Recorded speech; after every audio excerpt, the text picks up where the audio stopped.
Good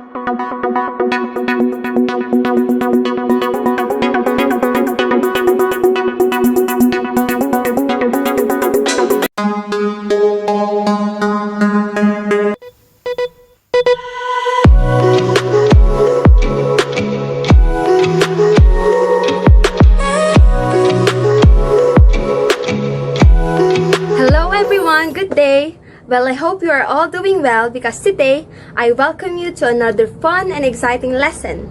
So before we start this video, you were tasked to play a hangman game, right? And that game introduced you to some vocabulary words. And those vocabularies will be used later on in our story. So I hope that you have taken note of those. Again, let's have a quick run through of the vocabulary words that you have learned.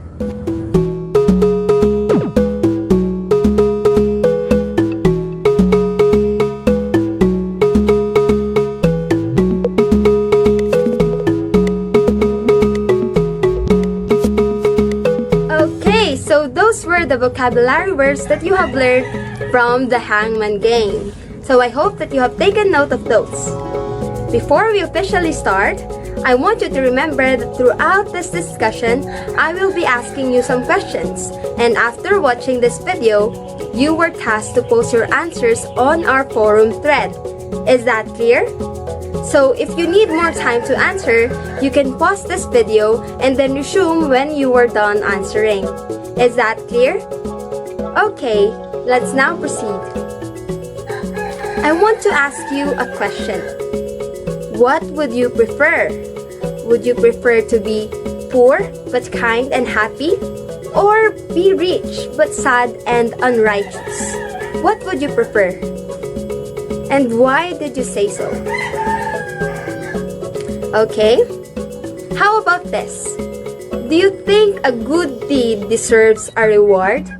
Or do you think a bad deed or a bad action deserves a punishment?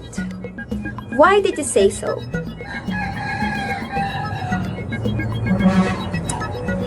Okay, I want you to imagine.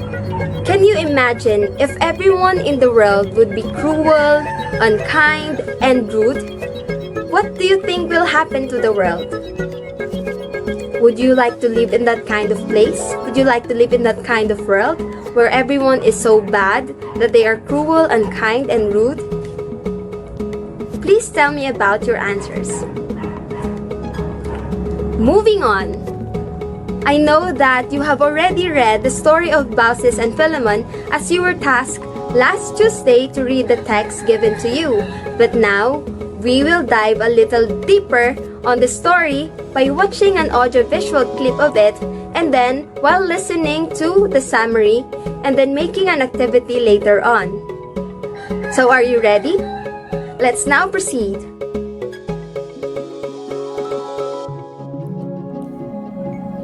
Zeus, the universe's supreme god, often descended to earth in order to test man's hospitality. Since he was a great deity, feared and respected, he was welcomed with proper pomp and circumstance wherever he decided to go.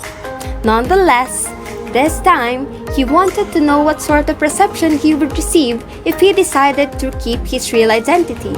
He invited his son Hermes to go with him on this journey. Both disguised themselves as humble travelers and roamed around the region of Phrygia.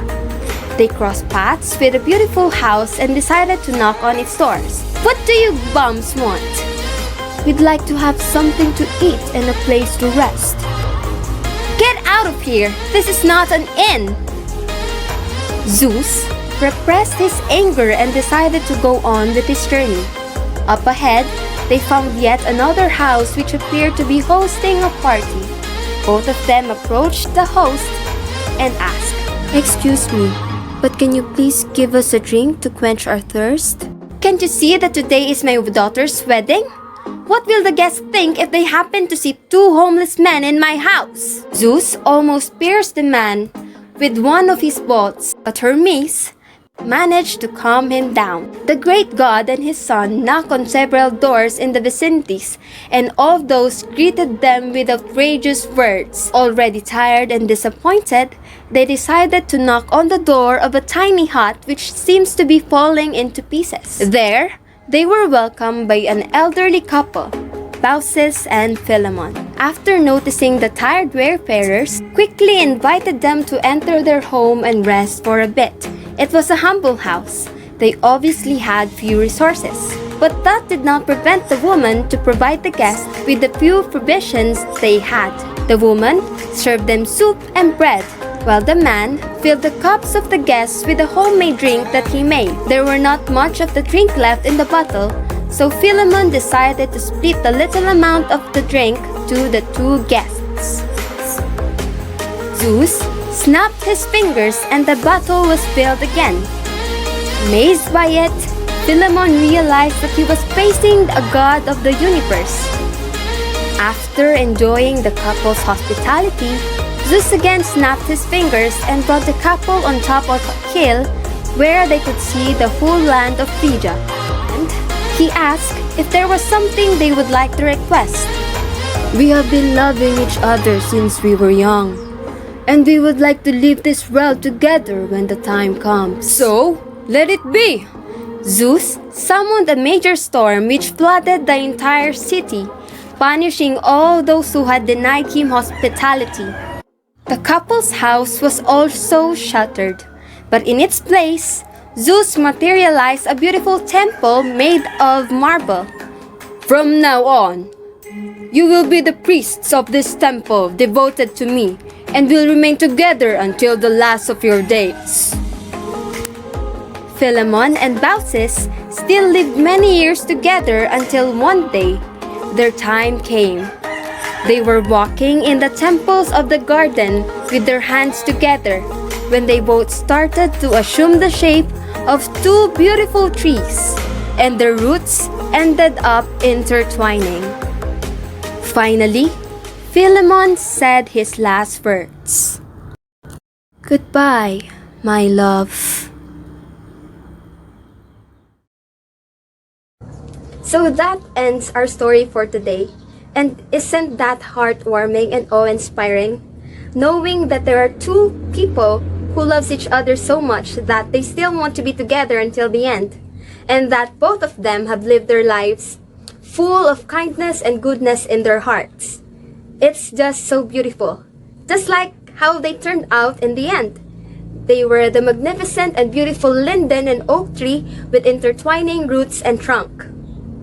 So that is BAUCIS and PHILEMON. Now, I want you to answer the following questions and then turn in your answers in our Lesson 1 post task, which is posted in our Google Classroom.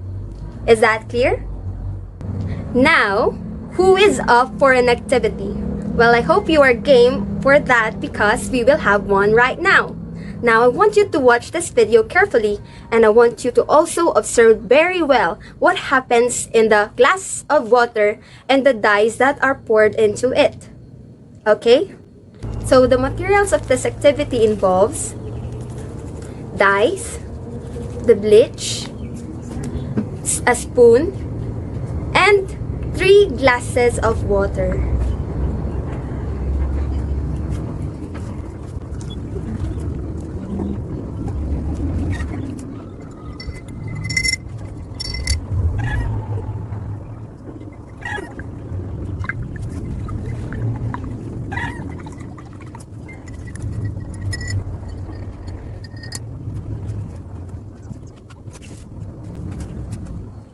So that ends the video for the activity.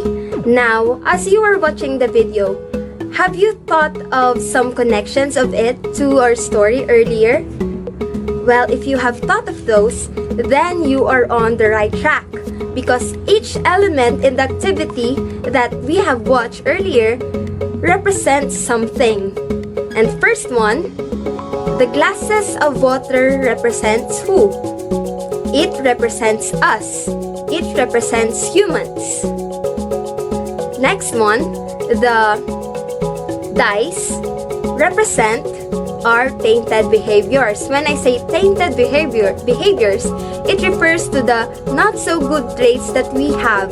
So assuming that the red dye represents envy, the blue dye represents sadness and anxiousness, and then the violet or the somehow black dye represents greed and selfishness.